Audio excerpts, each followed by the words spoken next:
시몬과 그의 형제 안드레가 바다에 금을 던지는 것을 보시니 그들은 어부라. 말씀하시되 나를 따라오라. 내가 너희를 사람 낚는 어부가 되게 하리라 하시니. 예수님을 처음 만난 베드로의 상태는 어땠습니까?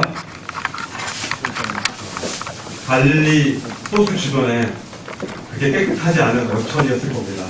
지금도 어촌에 가면 그렇게 깨끗하지 않습니다. 비린내가 나고요. 그런 작은 어촌입니다.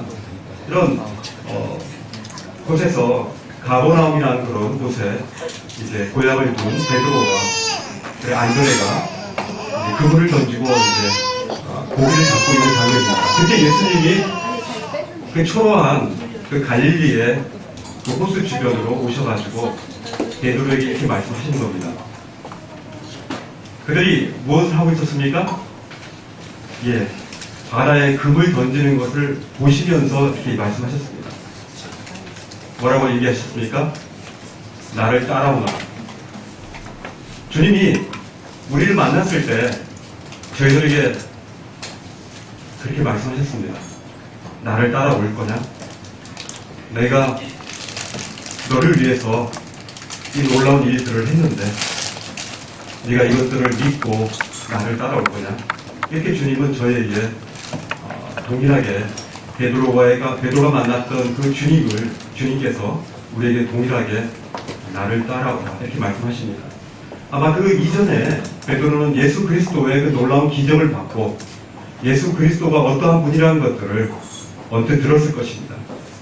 이제 막상 자신의 눈앞에 다가온 그 베드로를 향해서 그 주님의 그 놀라운 권위 있는 그런 말씀 가운데 그런 그 마음이 녹아졌을 것입니다. 나를 따라온다. 그 이후에 베드로에게 뭐라고 말씀하셨습니까? 베드로가 어떤 사람이 될 것을 말씀하셨습니까? 나를 따라오너라.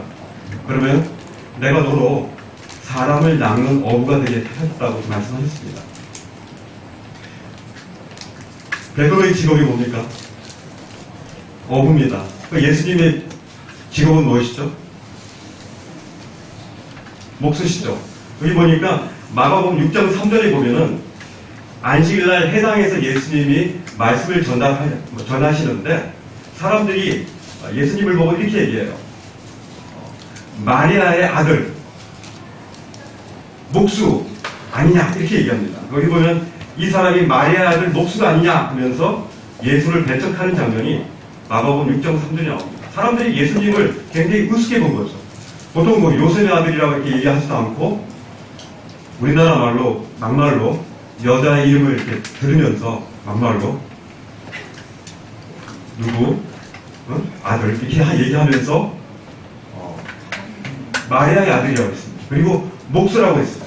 예수님은 그 당시에 목수셨죠. 그리고 시몬 베드로와 안드레는 어땠습니까? 어부였습니다. 그들은 어부를 할 수밖에 없는 그런 환경이었겠죠. 그들 조상이 갈릴리 바다에서 갈릴리 호수에서 이제 물고기를 잡았고 그의 아버지에게서 또 주변 사람들에게서 물고기 잡는 법을 배웠을 것입니다. 그물 깃는 법도 배웠을 것이고요. 또 어떤 때는 어떤 그물을 쓰고 또 어떤 때는 그 시간이라든지 때라든지 그런 호수의 그런 바람이라든지 이런 여러 가지의 환경들을 고려하면서 그런 그 그물을 던지는 그랬을 때 아주 최소한의 그런 노력을 통해서 최대치의 효과를 얻을 수 있는 그런 스킬들을 베드로는 가지고 있었습니다. 근데 예수님이 베드로에게 말씀하셨습니다. 네가 날 따라오면 내가 너를 사람을 낚는 어부가 되리라. 베드로는 그동안에 먹고 사는 문제 그리고 자신의 이제 결혼을 했죠. 결혼하고 나서 자신의 아내를 먹여 살리고 부양해야 될 식구도 있는 그런 입장이기 때문에 그런 그 어부 일을 통해서 그의 먹고 사는 문제들을 해결해야 되는데 주님을 만남으로 말미암아 그가 먹고 사는 문제에서 그 차원에서 이제는 훨씬 더 위의 차원으로 올라간 것입니다. 예수님을 따라갈 때는 먹고 사는 그런 문제를 초월하는 것입니다. 사람을 낚는 어부가 된 것이죠. 이건 영혼을 구원하는 문제입니다.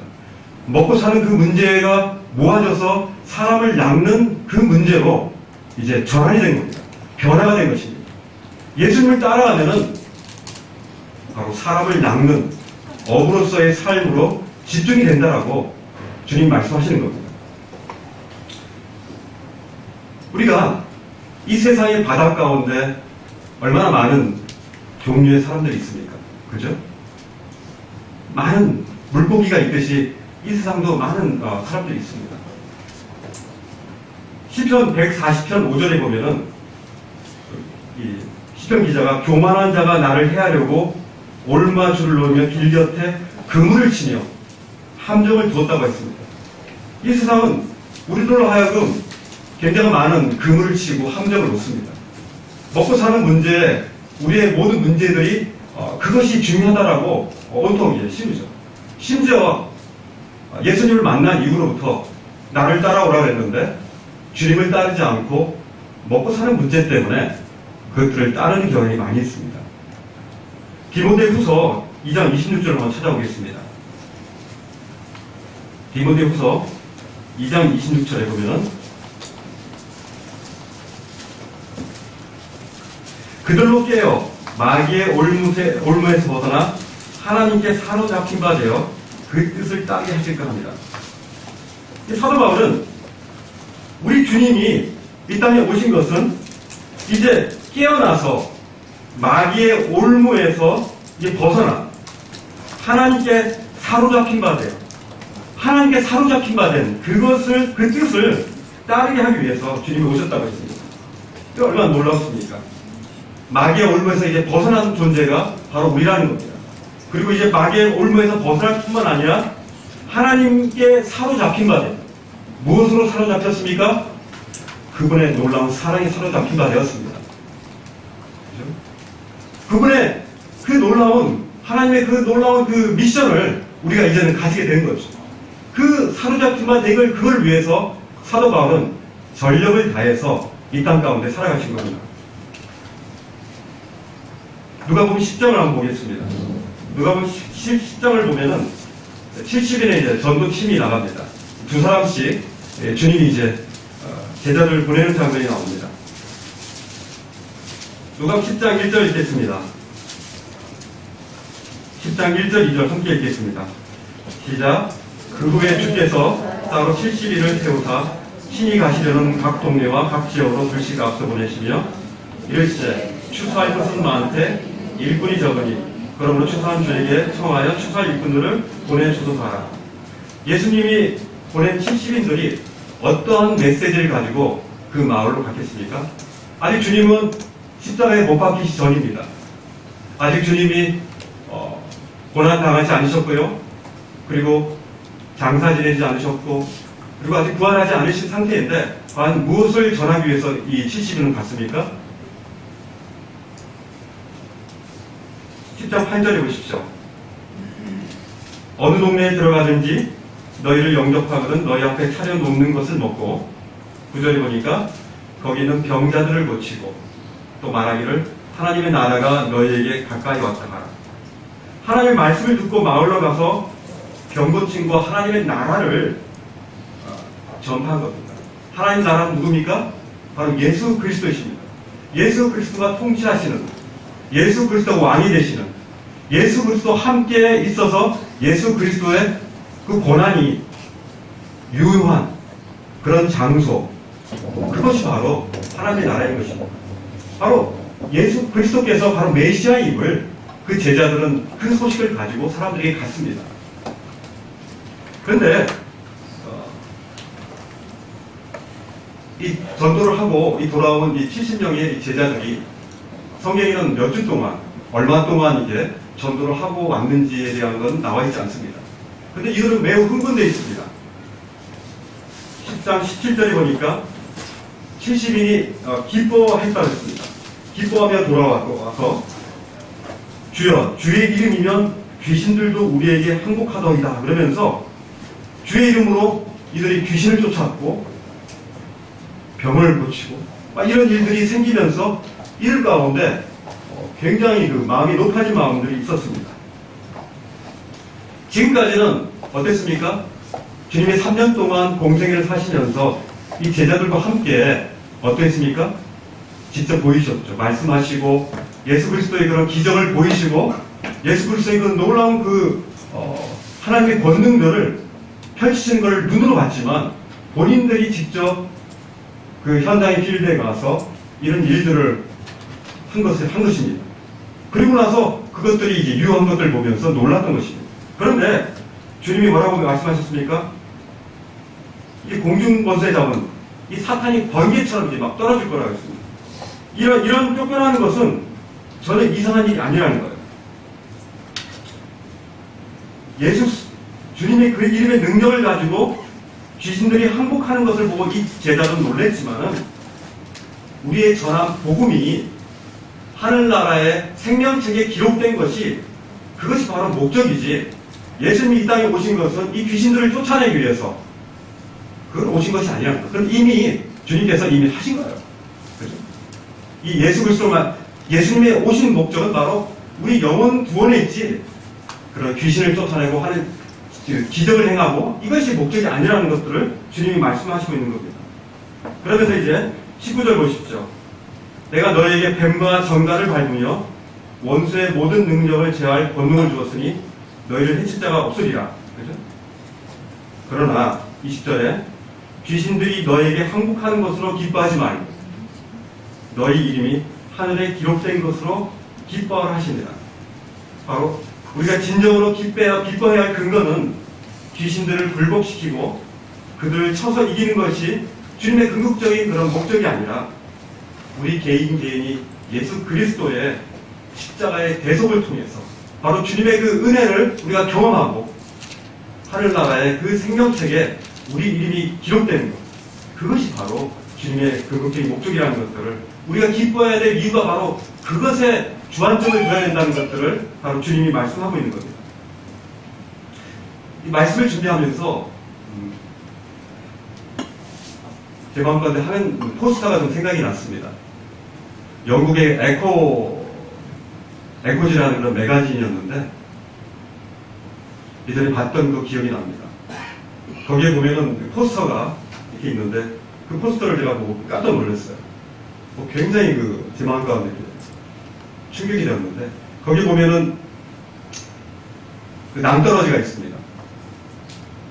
그 낭떠러지를 향해서 많은 사람들이 일상의 삶처럼 그곳으로 낭떠러지로 걸어갑니다. 그런데 그 낭떠러지 앞에서도 웃고 있는 거예요. 그리고 자신의 일들에 대해서 막 하고 있고. 근데 그 낭떠러지로 떨어지는 그 사람들의 그런 모습들이 엄청 이렇게 얼굴이 막 찌그러지고 고통스러워하는 그런 모습이 있습니다. 그리고 낭떠러지 밑에 불호수가 있는데 그 불호수에 떨어진 그 사람들이 고통해하면서 살려달라고 막 손을 흔드는 그 불호수에서 고통해하는 그런 사람들이 있는 그런 포스터였어요. 전도 포스터였습니다. 그걸 보면서 예전에는 그 포스터를 붙여놓기도 하고 하면서 참 영혼에 대한 이런 불쌍함들이 있었고 참 어떻게 하면 주님의 이 놀라운 이 복음이 이렇게 전달될까라는 그런 고민들을 참 많이 했는데 참 요즘에 저의 모습이 그렇지 않다라는 그런 생각이 들었습니다. 교회가 이제 안정이 되어지고 이제 교제가 잘 되고 그러면 이제 제 마음이 이제는 주님의 복음을 전할 수 있는 그런 이제 준비가 되었다는 생각이 듭니다. 이제 수요일날 보면은 참 형제자매들도 많이 나오시고 또 우리 그 가정 모임에서 같이 식사도 하고 같이 교제를 하면서 참 즐겁습니다. 그리고 참 마음들이 이제 오고 가면서 안정이 돼가는 그런 분위기들이 많이 되어집니다. 이제 교회가 안정되고 우리가 힘을 얻고 하나가 되는 이런 분위기가 됐을 때 이제 우리는 이제 주님 맡기신 그런 사명들을 우리가 이제 해야 될 때라는 생각이 들었습니다. 사도행전 2장 24절을 한번 보십시오. 사도행전 20장 24절에 보면은 내가 달려갈 길과 주 예수 그리스도께 받은 사명 곧 하나님의 은혜의 복음을 전업 증언하는 일을 마치려 하면은 나의 생명조차 조금도 귀한 것으로 여기지 않는다고 했습니다. 사도 바울은 달려갈 길이 보였습니다. 이제 내가 달려갈 길과 주 예수께 받은 사명, 그 사명이 뭡니까? 주 하나님께서 주신 은혜의 복음이라는 것입니다. 하나님으로부터 온 그 은혜의 복음을 그를 증언하는 것. 그것이 사도 바울의 사명이었습니다. 복음을 증언하는 일을 마치려 하면은 나의 생명도 조금도 아낄 이유가 없다는 것입니다. 나의 달려갈 길과 내가 주께 받은 사명, 하나님의 은혜의 복음을 증언하는 일에 내 생명을 아낄 이유가 없다는 것. 그것이 가장 지존한, 가장 깊이 큰 가치가 있기 때문에 사도 바울은 그 목표를 향해서, 그 사명을 향해서 꺼리낌이 없었습니다. 심지어 고린도전서 9장 17절에 보면 내가 자의로 이것을 행하면 상을 얻는다고 했습니다. 그러나 내가 자의로 아니한다 할지라도 나는 사명을 받았다고 했어요. 사도 바울은 이 복음을 전하기 위해서 텐트 메이커를 했습니다. 가는 곳마다 텐트를 치면서요, 의존하지 않았습니다. 그러면서도 그렇기 때문에 그는 스스로 상을 받을 만합니다. 그렇지만 그것으로 인해서 하나님께 상 받는 것이 아니라, 그것 때문에 내가 복음을 전하는 것이 아니라 하나님께 받은 그 사명 때문에 내가 복음을 전하지 않을 수 없다는 거죠. 내가 복음을 전하지 않으면 오히려 내게 해로다라고 그렇게 말씀한 것은 자의로 행하는 것이 아니라 하나님이 주신 그 사명 때문에 내가 이렇게 행하고 있다고 하는 것입니다.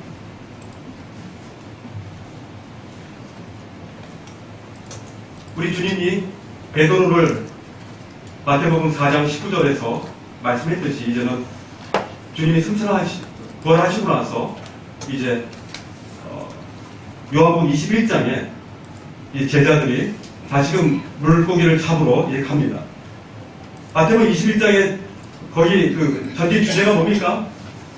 예수님이 다시 오셨다니까. 오셔가지고 뭐라고 그들에게 얘기합니까? 배 오른편에다가 밤새 못 잡은 그들에게 배 오른편에다가 그물을 던지라고. 그물을 던지니까 굉장히 많은 물고기가 잡혔죠. 153마리의 물고기가 잡혔습니다. 그리고 나서 베드로를 처음 만났을 때 물고기 잡는 것들을 내가 나를 따라오면 네가 사람 낚는 어부로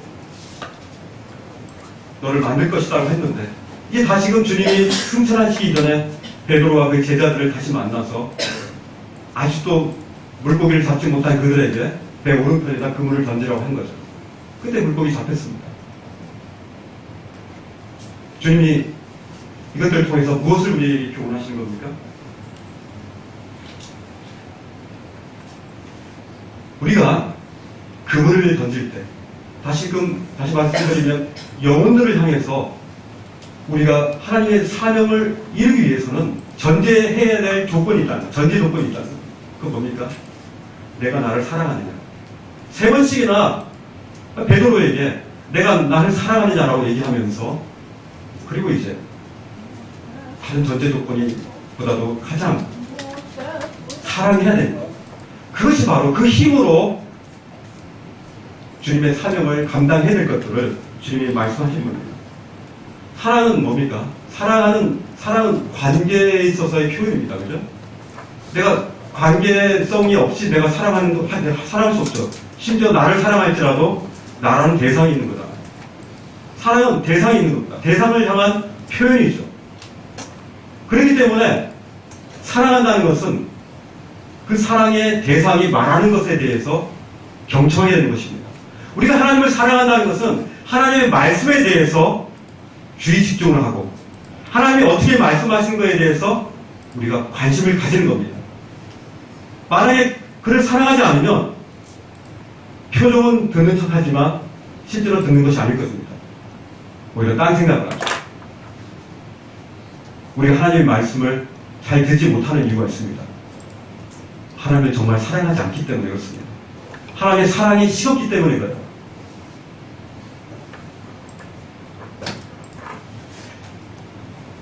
사랑하는 대상이 얘기하는 것은 우리가 마음과 뜻을 다해서 그것을 이루려고 하죠. 우리 주님을 사랑한다면 주님을 향해서 마음과 뜻을 다해서 그 우리의 말씀을 경청하고 조목조목 그것들을 이루려고 하는 그런 마음이 있는 겁니다. 그걸 위해서 마음과 뜻과 목숨을 다해서 되는 것이죠. 그것을 사랑하기 때문에 절로 되는 것이지 내가 의지적으로 그걸 이루려고 해서 이루어지는 것이 아닙니다. 사랑을 해서 힘이 있는 것입니다.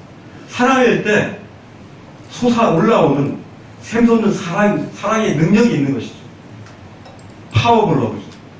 사랑의 능력이 예수 그리스도를 사랑할 때 그 능력이 일어나서 우리가 그 그물을 던질 수 있는 힘이 있는 겁니다. 당길 수 있는 힘이 있는 겁니다. 우리가 어떤 사역을 할 때 그리스도의 주시는 그 사랑이 아니고서는 그 사랑의 힘이 아니고서는 모든 것이 다 후차적인 것입니다. 우선순위가 되지 못하는 것이죠. 사랑을 하게 될 때 우리가 어떤 것이 됩니까?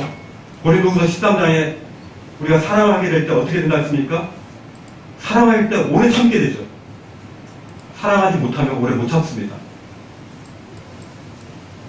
참을 수 있습니까? 별 마음에도 안 드는 사람이 계속 막 자기를 찝쩍거리고 힘들게 하는데 참을 수 있습니까? 그러나 사랑하는 사람이 그거에 대해서 한다면 이해하고 뭔가 이유가 있겠지 하면서 오래 참습니다. 그리고 온유합니다. 시기하지 않습니다. 투기하지 않고요. 성내지 않고 자기의 유익을 취하지 않습니다. 오히려 사랑하는 사람에게 더 주고 싶죠. 모든 것을 참으며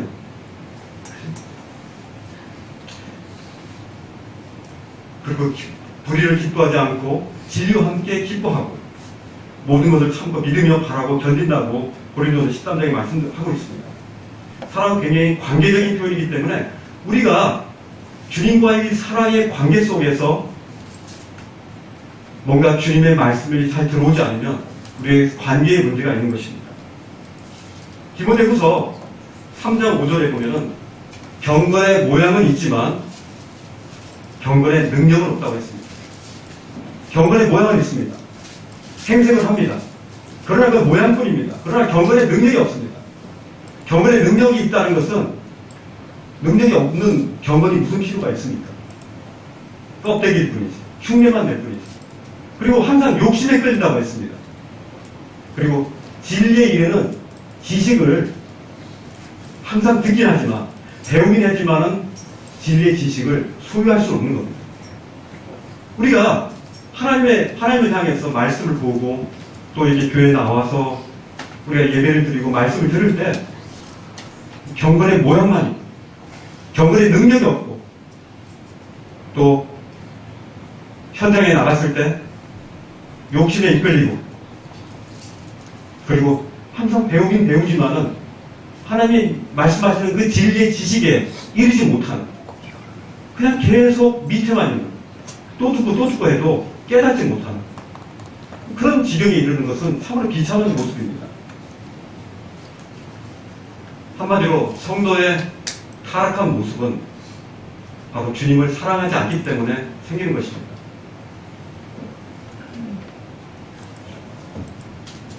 우리가 하나님을 사랑하지 않으면 굉장히 어려운 일이 생깁니다. 하나님을 사랑하지 않으면 바로 그 즉시로 세상을 사랑하게 됩니다. 세상을 사랑하면 어떻게 됩니까? 세상을 사랑하면 자기에게 집중됩니다.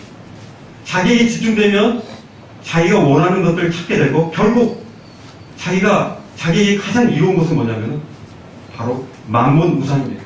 물질입니다. 물질이 내게 있으면 그 모든 것들이 다 보충이 되기 때문에 물질에 집중할 수밖에 없어요. 그 다음에 어떻게 됩니까? 이제 만몬 우상을 인해서 쾌락을 찾게 됩니다. 이 세상에 즐겁고 재미있는 미디어가 우리 삶 가운데 들어온 것이죠. 게임을 하고 영화와 온갖 재미있는 것들이 얼마나 많습니까? 입체적으로 막 3D, VR 해가지고 엄청나게 쏟아집니다. 사단 마귀는 지금 21세기에 미디어를 통해서 우리의 정신과 마음을 온통 다 빼앗습니다. 모든 회사들이 다 이걸 위해서 모든 투자를 다 하고 있습니다. 모든 회사들. 우리의 쾌락을 위해서 하나님을 사랑하지 않으면 즉시로 세상을 사랑하게 되고 세상을 사랑으로 말미암아 이제는 우리는 영적인 타락이 지속되고 있는 것입니다. 하나님을 사랑하지 않는 즉시에 일어나는 현상들입니다. 찬송을 불러도 그 찬송의 가사의 의미들을 생각하지 않고 부르게 됩니다.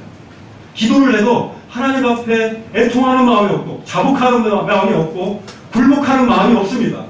하나님을 경외하는 마음이 안 생기는 겁니다. 하나님의 말씀을 봐도 깨달음이 없고 마치 벽에 자신의 머리를 치듯이 허공을 치는 그런 권투 선수와 같이 불필요한 행동들만 하게 됩니다. 경건의 모양만 행하는 그런 모습으로 살아가는 것입니다. 기도하십시다. 하나님의 놀라운 그 사랑이 우리 가운데 얼마나 참 진하게 우리 가운데 비춰주셨습니까? 그 사랑을 생각할 때마다 그 갈릴리 작은 그 마을에 오셔서 그 빛이 나는 그 베드로를 만나주신 것 같이 우리의 볼품없는 그 냄새나고 찌질이 같은 우리를 향해서 오셔서 우리 가운데 말씀해 주시고 나를 따라오너라 이렇게 말씀하시는 그 주님의 음성을 들을 때 우리가 얼마나 큰 감동이 됩니까? 다시 첫사랑을 회복하시는 형제자매 됐으면 좋겠습니다.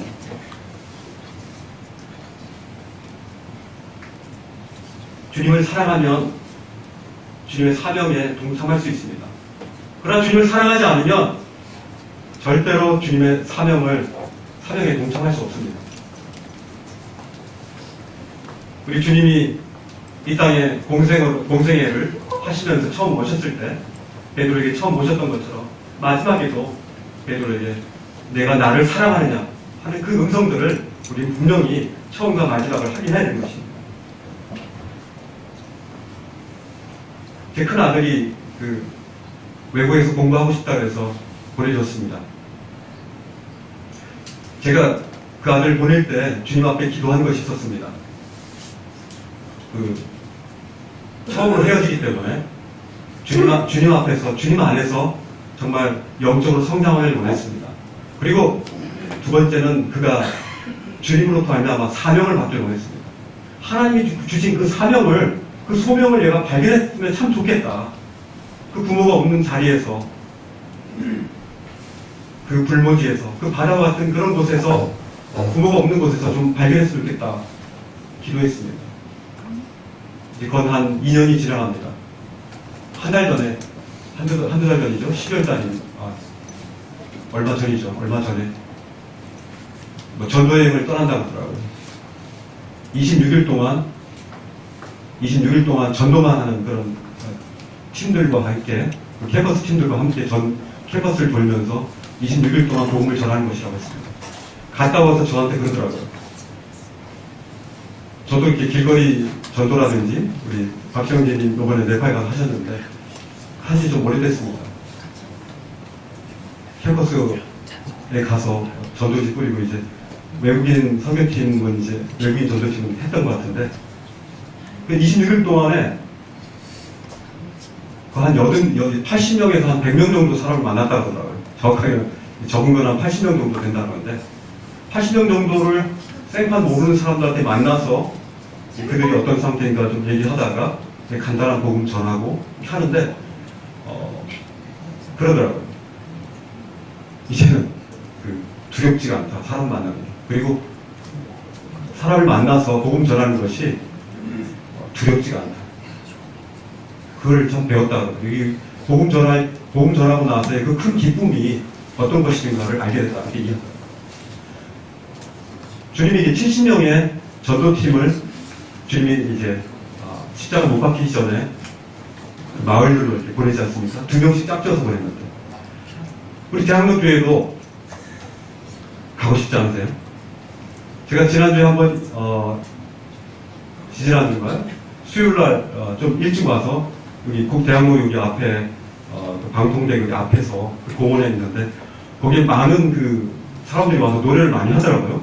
앰프 조그만 걸 하나 갖고 와가지고 어떤 사람은 송창식 노래도 부르고, 또 어떤 사람은 또 자기가 작사, 작곡한 노래도 부르고 그런데 한 팀이 있었어요. 근데 이 팀이 꽤 많았어요. 한 30명 정도 되는 사람이었는데 까만 옷을 입었더라고요. 뭔가 그 퍼포먼스를 하려고 하는 것 같아요. 그래서 뭘 할까 하는데 사람이 되게 예의가 바라서 다른 사람이 하고 있으니까 못하고 좀 기다렸다가 그 사람이 가고 하려고 이렇게 기다리고 있더라고요. 근데 딱 옆에서 이제 다른 사람들은 다 이렇게 가요 부르고 그러니까 뭐 그랬는데 이 사람이 딱 쓰더니 그 퍼포먼스를 하는데 까만 옷을 입고 하는데 노래가 딱 나오는데 느낌이 탁 오더라고요. 아, 저거는 예수님이 고난 받기 전에 그런 모습과 예수님 십자가에 못 박히는 장면 이게 보이더라고요. 그러니까 쭉 보고 있었더니 그 중에서 공연하는 팀 말고 각 사람들이 쫙 흩어지면서 옆으로 딱 와가지고 저게 무슨 장면인지 아세요? 딱 물어보더라고요. 이게 뭡니까? 그물을 던지는 거죠. 그죠? 그물을 던져가지고 그 그물에 잡힐 것인가 안 잡힐 것인가를 보는 거죠. 아, 저거는 예수님이 그 고난을 받으시는 것 같은데요. 아, 그렇죠. 그런데 이제 이렇게 말을 거는 거죠. 굉장히 좋은 것 같습니다. 이런 식으로 아마 대학로만큼 제가 이제 시골 교회라든지 이렇게 지방 그런 데라든지 또 가보면은 젊은 사람들이 없지 않습니까? 길거리에 별로 없어요. 이 대학로만큼 이렇게 젊은 사람들이 많이 지나다니는 그런 교회는 없을 겁니다. 나갈 수 있습니다. 조그만 공연을 만들어가지고 그래서 나가서 공연할 수 있습니다. 어떤 때는 우리가 그물을 던질 때 그물을 안 던지면은 지저분한 폐품 같은 거를 건질 염려는 없습니다. 그물을 안 던지면 아무것도 낚이지 않는 그런 낙심을 또 경험하지 않을 수 있죠. 그러나 그물을 던졌을 때는 지저분한 것도 낚여 올라올 것이고 또 아무 물고기도 잡지 못하는 그런 허전함도 느낄 것이고 그렇죠. 그렇지만은 물고기 잡기 위해서는 그물을 던져야 되는 것입니다. 그렇죠? 예수님을 따르기 위해서는 예수님을 따르는 이유도 우리로 하여금 사람 낚는 사람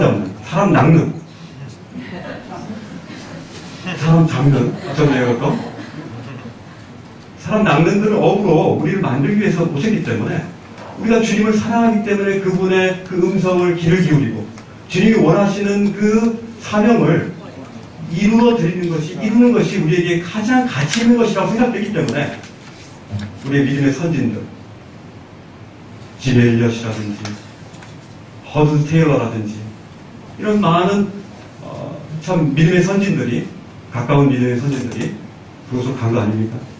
지금도 우리는 현장이 우리의 선교지라는 사실들을 잊어서는 안 되겠습니다. 제가 저기에 전도지를 갖다 놨습니다. 여기에 다양한 어과 목자라는 이 출판사에서 나온 건데 다양한 이제 전도지를 갖다 놨습니다. 일주일에 한 장씩 한번 이 전도지에 그물을 한번 던져보면 어떨까 제가 이렇게 제안합니다. 일단 한 장입니다.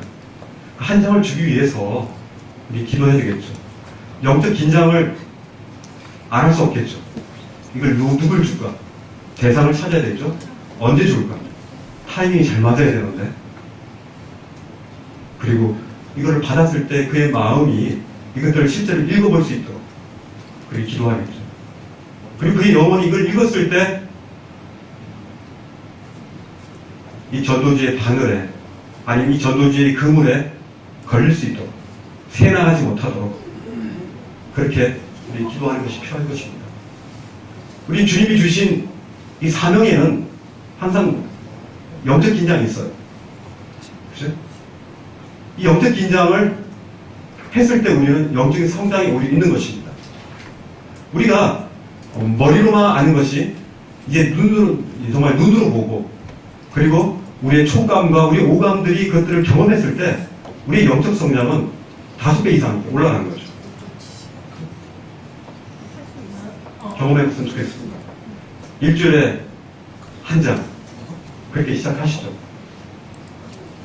전도지가 1800장입니다. 200장은 제가 저희 회사에다 뿌렸어요. 그래서 많은 사람이 봤습니다. 항상 그물을 던질 때 아무것도 낚이지 않을 것이라는 것에 대해서 실망하지 않을 것에 대한 다짐이 항상 필요합니다. 제가 예전에 영업을 한 6년 동안 뛰었지만 부동산 가게를 쫙쫙쫙 돌면서 부동산을 타겟으로 해가지고 쫙 돌리면 정말 한 100군데 가면은 한두 사람이 또 걸립니다. 안 걸린 경우가 없습니다. 전도주도 마찬가지입니다. 뿌리면 주님의 그 뿌린 씨앗에 대해서 거두십니다. 그것은 주님이 하실 일이죠. 우리가 할 일은 그물을 던지는 일입니다. 그 그물에 물고기가 낚이게 하는 것은 그건 하나님이 하실 일입니다. 하나님의 영역을 우리가 걱정하고 두려워할 이유가 없는 거죠. 우리 그냥 주님이 살아남는 업으로 오른편에다 뿌리라고 하시면 오른편에다 그물 던지면 되는 겁니다. 굉장히 편하게 하시면 되는 것이죠.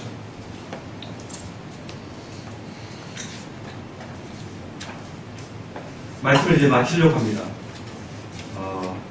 마태복음 25장을 한번 보겠습니다.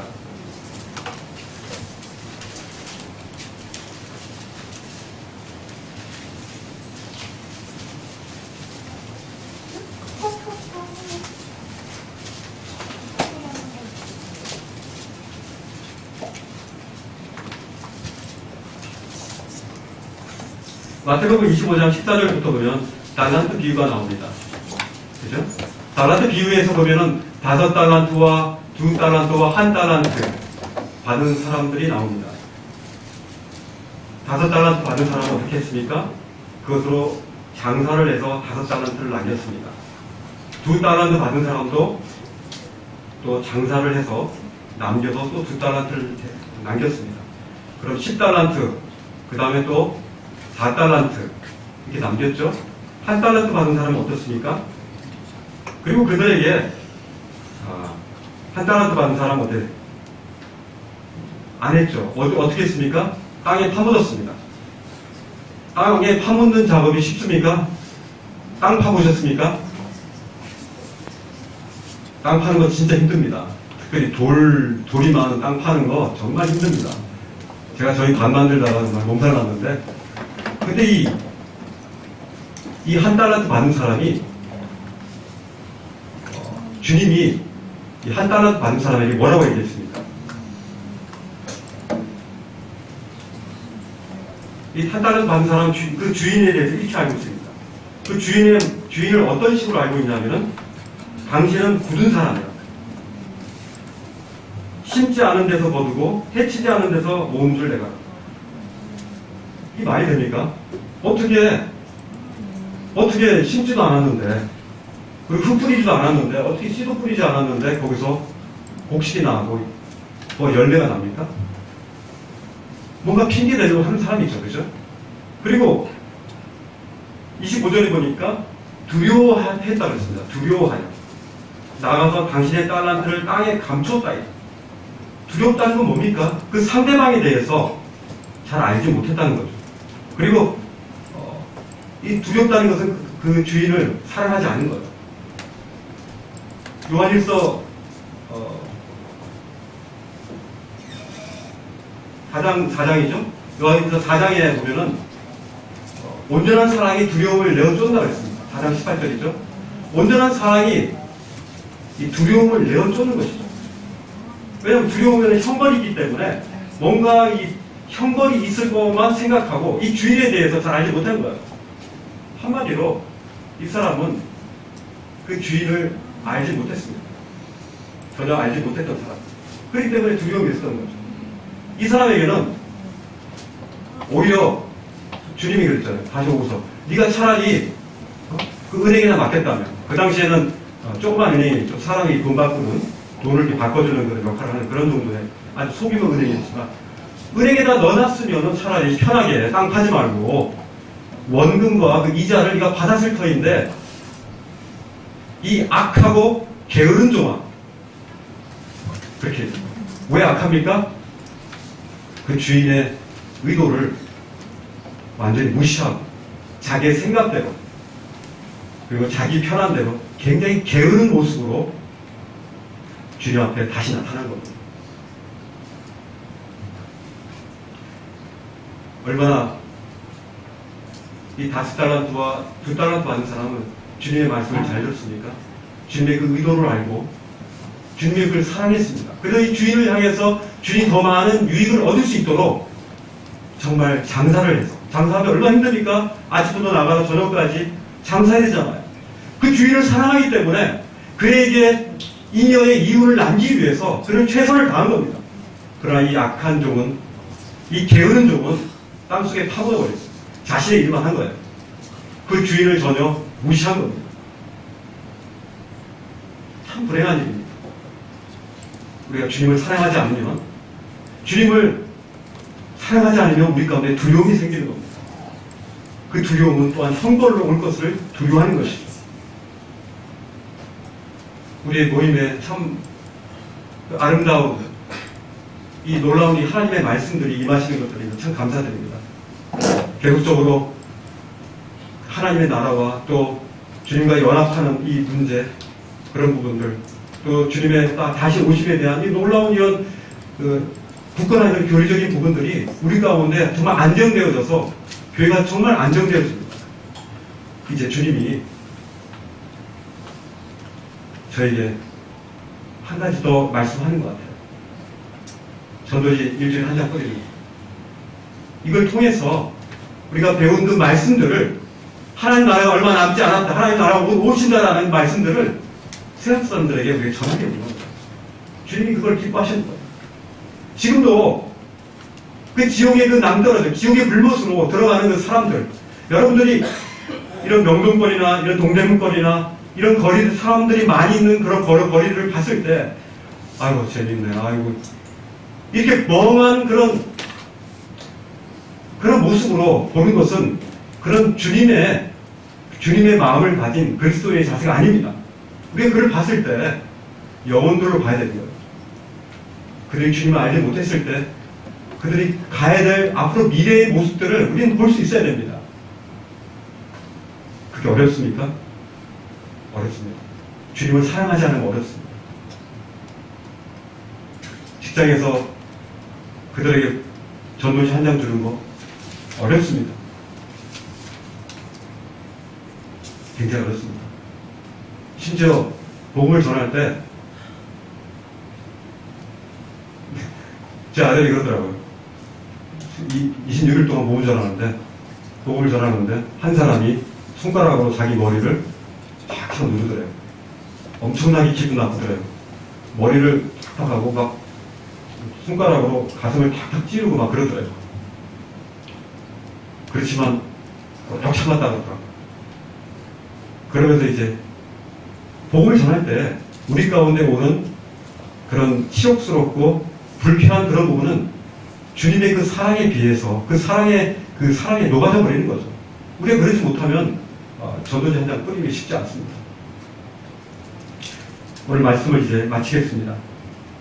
주님이 베드로에게 처음 만났을 때 마태복음 4장 19절에 나를 따라오라, 내가 너희로 사람을 낚는 어부가 되겠다고 했습니다. 그죠? 그리고 주님이 다시금 요한복음 21장에서 배 오른편에다 그물을 던지면서 결국 내가 나를 사랑하느냐, 그 사랑 때문에 내가 너희가 건져 올린 그 영혼들을 향해서 먹이고 보살필 수 있는 그 능력이 거기서 나간다고 했습니다. 주님을 사랑하지 않다면 우리는 세상을 사랑하는 것입니다. 이 두 개 중에 하나지 그 중간은 없습니다. 우리 주님이 오늘 그렇게 말씀을 하셨습니다. 오늘 기도하고 오늘 말씀을 마치겠습니다. 주님 감사합니다. 우리가 참 주님을 따라올 말미암아 사람 낚는 업으로 주님께서 우리에게 참 그런 사명을 저에게 주셨습니다. 내가 가야 할 길, 참 주께 받은 사명, 그것은 바로 하나님의 그 은혜의 복음을 전파할 때 참 내 생명을 참 추워도 아낄 필요가 없다라고 이제 사도 바울이 말씀하신 것처럼 저도 이 귀중한 이 사명에 참 주님을 사랑하고 말미암아 이것이 절로 되어지는 참 그런 즐거움이 될 수 있도록 하나님 인도하여 주옵소서. 우리가 그물을 던지는 이 영적인 스릴을 우리 삶 속에서 가질 수 있도록 하나님 인도하여 주옵소서. 우리가 그물을 던지지 않음으로 말미암아 죽어가는 그 영혼들에 대해서 무관심한 우리의 모습을 그대로 지속하지 않도록 주의 성령께서 저희를 일깨워 주시기를 부탁드립니다. 우리가 하루하루를 살면서 어떤 방향으로 주님이 주신 그 말씀들에 대해서 참 순종하며 그 말씀에 대해서 귀 기울이며 주님을 사랑함으로 말미암아 그분의 뜻에 합당한 그런 움직임이 되어질 수 있도록 그런 날개짓이 되어질 수 있도록 주님 선하게 인도하여 주셔서 감사를 드립니다. 주의 성령께서 저희 마음을 인도하여 주셔서 저도 이제 한 장을 일주일에 한 번 정도 돌리는 것을 기쁨으로 여기고 사명으로 여기고 우리의 영적인 성장에 참 기쁨으로 여길 수 있고 주님의 사랑의 표현으로 참 여길 수 있도록 주님 인도하여 주셔서 감사드리며 예수님 이름으로 기도했습니다.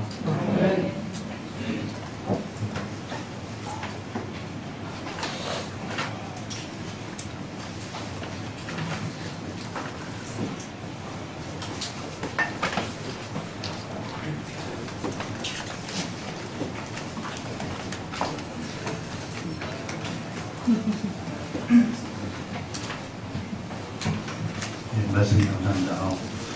연표를 보시면 뭔가 준비가 되고 있는 것 같습니다. 특별한 뭔가가 준비되어 있는 것 같으니까 하지 마시고 광고 이후에